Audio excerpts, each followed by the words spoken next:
عليكم.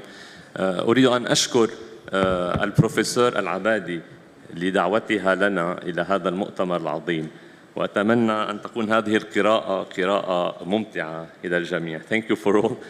I'm gonna start. So it's a very complex and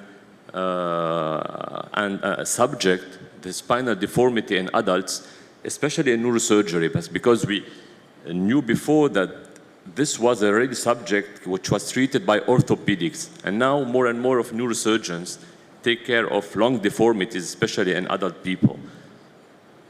So we know that now spinal deformity is a frequent finding in the population above 60 years.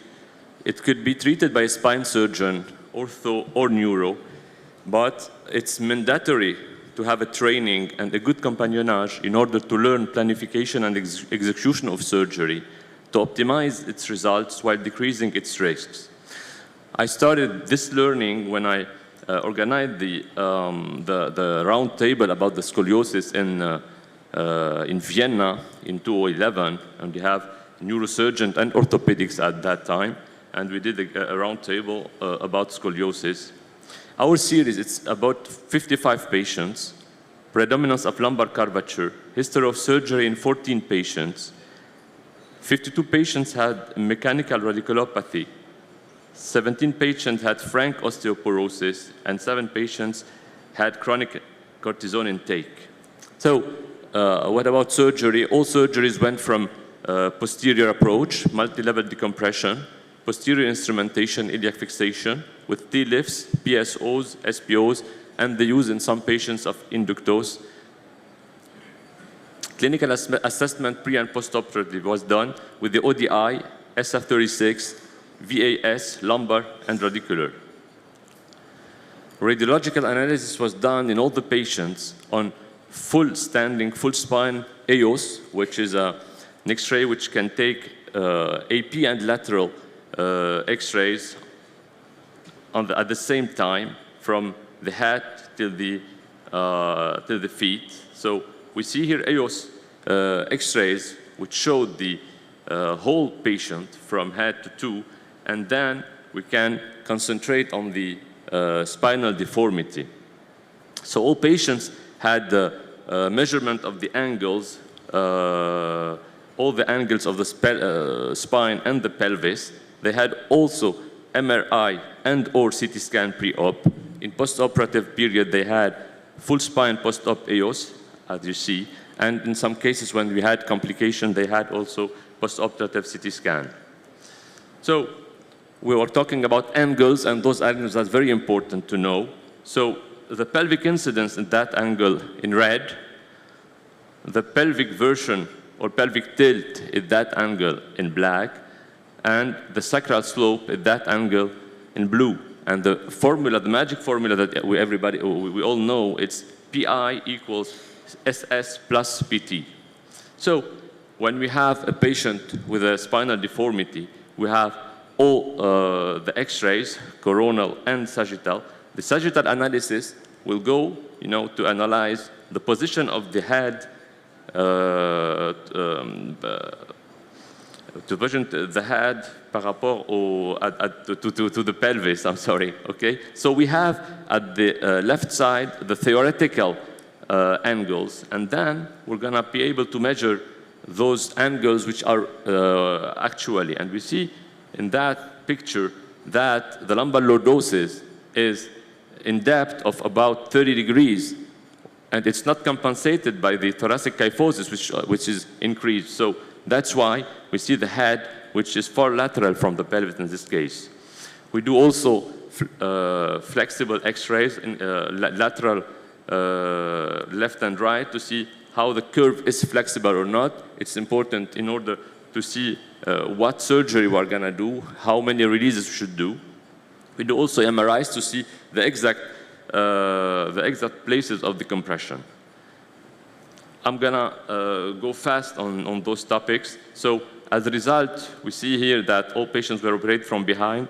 PSOs, so posterior subtraction osteotomy in 18 cases, SPOs in 36 patients, And we do see that we have a bleeding, a mean bleeding of 1,100 cc's, mean length of stay of 13 days, follow-up superior to 2 years, and we could see also the operative time, which goes from 2.5 hours to 8 hours in those difficult cases.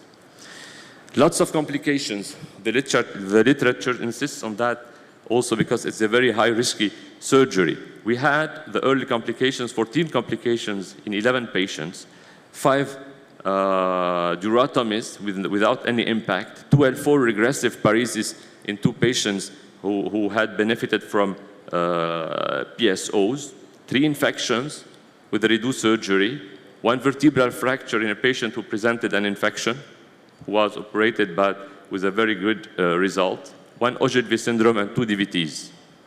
Late complications. Late complications, we are talking about complications which appears 6 months and later on. We have 4 rod fractures with 3 reduced surgeries and fair clinical result. 1 patient didn't want to go ahead and be operated. He's doing fine. We are still watching him with full spine X-ray each 6 months. 1 reduced surgery for proximal junctional failure and 1 asymptomatic T7 fracture subjacent to the fusion in an asymptomatic patient at 48 months of follow-up. So with that risk taken, fortunately, all the clinical parameters were statistically improved, significantly improved with the ODI, the FS36, and the FS36 MCS and MPS. One thing which is important is that the VAS radicular also is statistically improved, and that's very important because the majority of the patients come to us with radicular problems.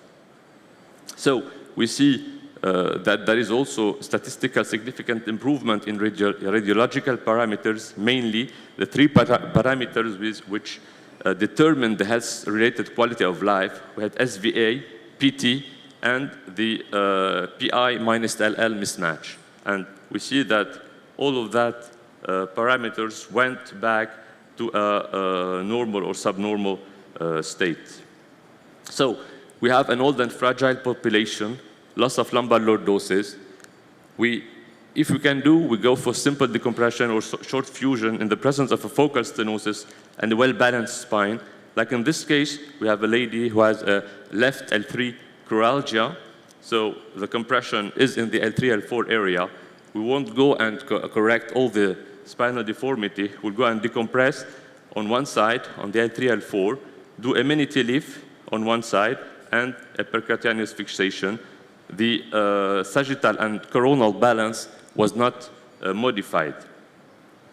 So, but in the majority of cases, correction, we have to have a correction of the deformity, acquisition of a solid fusion, and the restoration of a harmonious profile.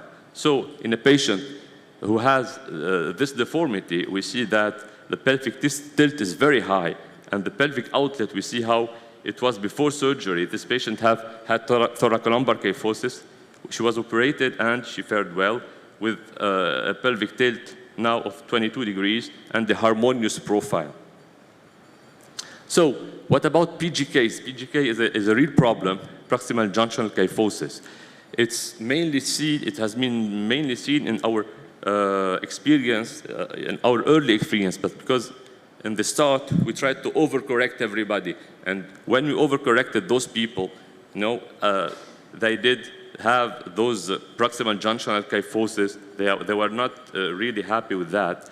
Pseudarthrosis is seen when we have rod fractures, and we saw it in our cases in 4 patients. It happens mainly when we have undercorrection of the lumbar lordosis with persistence of an important sagittal imbalance and the absence of sufficient anterior support with cages or fusion. So, what about correction of lumbar lordosis in correlation with the pelvic incidence? Does it apply to the old, fragile population?